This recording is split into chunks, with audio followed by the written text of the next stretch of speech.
ಖಂಡಿತ ನಮ್ಮ ಕಡೆಯಿಂದ SIT ತನಿಖೆಯನ್ನು ಮುಂದುವರಿಸಬೇಕು ಅಂತಾನೆ ಕೋರ್ಟಲ್ಲಿ ಅವರು ಯಾರಿಗೂ ಕೂಡ ತೊಂದರೆ ಆಗ್ತಕ್ಕಂಥ ರೀತಿಯಲ್ಲಿ ಮಾಡ್ಕೋಬೇಕು. ಅದು RSS ಇರ್ಬೋದು, ಇನ್ನೊಂದು ಸಂಸ್ಥೆ ಇರ್ಬೋದು, ಯಾರೇ ಇರ್ಬೋದು. ಅದ್ರ ಕಾನೂನು ಚೌಕಟ್ಟಲ್ಲಿ ಇರ್ಬೇಕು. RSS ಏನು ಕಾನೂನಿನ ಮೇಲೇನಿಲ್ಲ. ಅವರು RSS ಅವರು BJP ಜೊತೆ ಇರುವಂತ ಒಂದು ಸಂಘಟನೆ, ರಾಜಕೀಯ ಸಂಘಟನೆ. ಅದು ಅವರು ರಾಜಕೀಯೇತರ ಸಂಘಟನೆ ಆಗಿದ್ದಿದ್ರೆ ಅದೊಂಥರ, ಆದ್ರೆ ಅವರು ರಾಜಕೀಯ ಸಂಘಟನೆ, ಒಂದು ಕಮ್ಯುನಲ್ ಸಂಘಟನೆ ಅದು.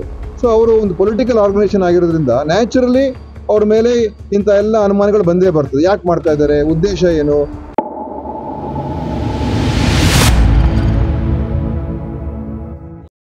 ಅದು ನ್ಯಾಯಾಲಯದಲ್ಲೇ ವಕೀಲರು ಮಂಡಿಸ್ತಾರೆ ಮತ್ತು ಅದನ್ನ ತಡೆಯನ್ನ ತೆರವುಗೊಳಿಸ್ತಕ್ಕಂಥದ್ದಕ್ಕೆ ಪ್ರಯತ್ನ ಮಾಡ್ತಾರೆ. ಆದ್ರೆ ಕೋರ್ಟಿನ ಒಂದು ಆದೇಶದನ್ನ ಪ್ರಶ್ನೆ ಮಾಡಕ್ ಆಗೋದಿಲ್ಲ.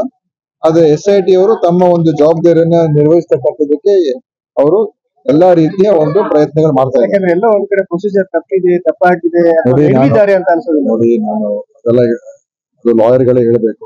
ಅಲ್ಲ ಅದೇ ನಾನು ಹೇಳುವಂತದ್ದು, SIT ಅವರು ತಮ್ಮ ಒಂದು ಜವಾಬ್ದಾರಿಯನ್ನ ಅವರು ಪ್ರಾಮಾಣಿಕವಾಗಿ ನಿರ್ವಹಣೆ ಮಾಡ್ತಾ ಇದ್ದಾರೆ. ಅದರಲ್ಲಿ ಕೋರ್ಟ್ ಅವರು ಏನು ಅದನ್ನ ರದ್ದುಗೊಳಿಸಿಲ್ಲ, ತಡೆಯಾಜ್ಞೆ ನೀಡಿದ್ದಾರೆ. ಅದು ಕೂಡ ಬಹಳಷ್ಟು ಒಂದು ವಾದ ವಿವಾದಗಳಾಗಿದೆ.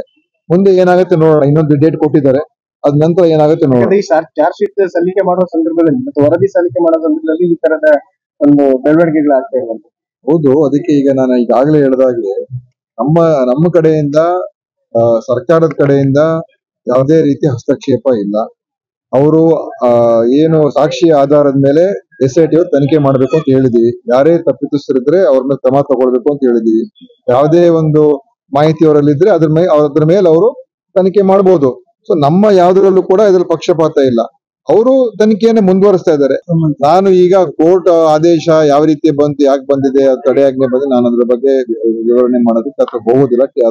ಅದ್ರ ಬಗ್ಗೆ ನಾನು ಮಾತಾಡಕ್ ಹೋಗಲ್ಲ. ಆದ್ರೆ ಖಂಡಿತ ನಮ್ಮ ಕಡೆಯಿಂದ SIT ತನಿಖೆಯನ್ನ ಮುಂದುವರಿಸಬೇಕು ಅಂತಾನೆ ಕೋರ್ಟ್ ಅಲ್ಲಿ ಅವರು ಆರ್ಗ್ಯೂ ಮಾಡ್ತಾ ಇರೋದು.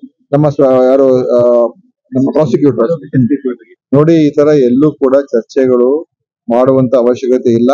ಸಿದ್ದರಾಮಯ್ಯ ಅವರು ಮುಖ್ಯಮಂತ್ರಿಗಳಾಗಿದ್ದಾರೆ, ಅವ್ರು ಮುಂದುವರಿತಾ ಇದ್ದಾರೆ.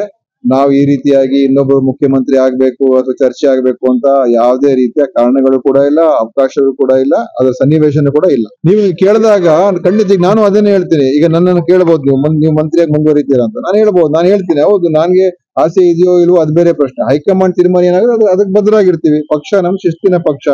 ಅದಕ್ಕೋಸ್ಕರ ಮುಖ್ಯಮಂತ್ರಿಯವರು ನಮ್ಮ ಪಕ್ಷದ ವರಿಷ್ಠರ ತೀರ್ಮಾನ ಏನಿರ್ತದೆ ಅದ್ರ ಪ್ರಕಾರ ನಾನು ಮಾಡ್ತೀನಿ ಅಂತ ಅವ್ರು ಹೇಳಿದ್ದಾರೆ. ಆದ್ರೆ ಆ ಸನ್ನಿವೇಶ ಏನ್ ಕೇಳ್ತಾ ಇದ್ದೀರಾ, ಅದು ಸದ್ಯದ ಪರಿಸ್ಥಿತಿಲಿ ಏನೂ ಇಲ್ಲ. ನೋಡಿ, ವಿಸ್ತರಣೆ ಅದು ಆಗುವಂತದ್ದು ಆಗ್ತದೆ. ಯಾವಾಗ ಆಗ್ಬೇಕು, ಏನಾಗ್ಬೇಕು, ಮುಖ್ಯಮಂತ್ರಿಯವರು, ರಾಷ್ಟ್ರದ ಅಧ್ಯಕ್ಷರು, ನಮ್ಮ ಉಸ್ತುವಾರಿ ಇದ್ದಾರೆ ಮತ್ತು ರಾಜ್ಯದ ಅಧ್ಯಕ್ಷರಿದ್ದಾರೆ, ಎಲ್ಲ ಕೂತ್ಕೊಂಡು ತೀರ್ಮಾನ ಮಾಡ್ತಾರೆ. ಅದು ಶುರು ಆದಾಗ ಪ್ರಕ್ರಿಯೆ ನಿಮ್ಗೂ ಕೂಡ ಗೊತ್ತಾಗ್ತದೆ. ಸದ್ಯದಲ್ಲಿ ಇನ್ನೇನು ಪ್ರಾರಂಭ ಏನಾಗಿಲ್ಲ. ನನ್ನ ಕೇಳಿದ್ರೆ ನೀವು ಮಂತ್ರಿ ಆಗ್ತೀರಾ ಅಂತ ಯಾರಾದ್ರೂ ನೀವು ಕೇಳಿದ್ರೆ, ಹೌದು ನನಗೂ ಅವಕಾಶ ಇದೆ ಮಾಡ್ತೀವಿ ಅಂತ ಹೇಳ್ತಾರೆ. ಅದ್ ಬೇರೆ, ನನ್ಗಲ್ಲ, ನಾನು ಹೇಳ್ತೀನಿ ಯಾರೇ ಒಬ್ಬರಿಗೆ. ಅದಕ್ಕೆ ನಾನು ಹೇಳುವಂತದ್ದು, ಈಗ ನನಗೆ ನೀವು ಕೇಳಬಹುದು, ನಿಮ್ಮನ್ನ ತೆಗೆದ್ರೆ ಏನ್ ಮಾಡ್ತೀರಿ, ತೆಗೆದ್ರೆ ಒಪ್ಕೊಳ್ತೀವಿ ನಾವು. ನಾವೇನು ಹಿಂದಿನ ಕೂಡ ನಾನು 3 ವರ್ಷ ಮಂತ್ರಿ ಆಗಿದ್ದೆ. ಆಮೇಲೆ ನಾನೇ ಹೇಳಿದೆ ನನ್ನ ಪಕ್ಷಕ್ಕೆ ಕೆಲಸ ಮಾಡ್ತೀನಿ, ಬೇರೆಯವ್ರಿಗೆ ಮಾಡಿ ಅಂತ 2015 ನಾನೇ ಹೇಳಿದ್ದೀನಿ. ನೋಡಿ, ಅದು ಕಾನೂನು ಸುವ್ಯವಸ್ಥೆ ವಿಚಾರದಲ್ಲೇನೆ ಅದು ಚರ್ಚೆ ಆಗ್ತಾ ಇರುವಂತದ್ದು. ಆಯ್ತಾ, ಯಾರಿಗೆ ಅದು ಏನೇ ಮಾಡ್ಬೇಕು ಅಂತ ಹೇಳಿದ್ರು ಕೂಡ ಅದು ಕಾನೂನಿನ ಒಂದು ಚೌಕಟ್ಟಿನಲ್ಲಿ ಯಾರಿಗೂ ಕೂಡ ತೊಂದರೆ ಆಗ್ತಕ್ಕಂಥ ರೀತಿಯಲ್ಲಿ ಮಾಡ್ಕೋಬೇಕು. ಅದು RSS ಇರ್ಬೋದು, ಇನ್ನೊಂದು ಸಂಸ್ಥೆ ಇರ್ಬೋದು, ಯಾರೇ ಇರ್ಬೋದು. ಅದ್ರ ಕಾನೂನು ಚೌಕಟ್ಟಲ್ಲಿ ಇರ್ಬೇಕು. RSS ಏನು ಕಾನೂನಿನ ಮೇಲೇನಿಲ್ಲ. ಅವರು ಕೂಡ ದೇಶದ ಕಾನೂನು ಅಡಿಯಲ್ಲೇನೆ ಅವರು ಕೂಡ ಕೆಲಸ ಮಾಡ್ಬೇಕು. ನಾವ್ಯಾರು ಸಪೋರ್ಟ್ ಮಾಡಿಲ್ಲ.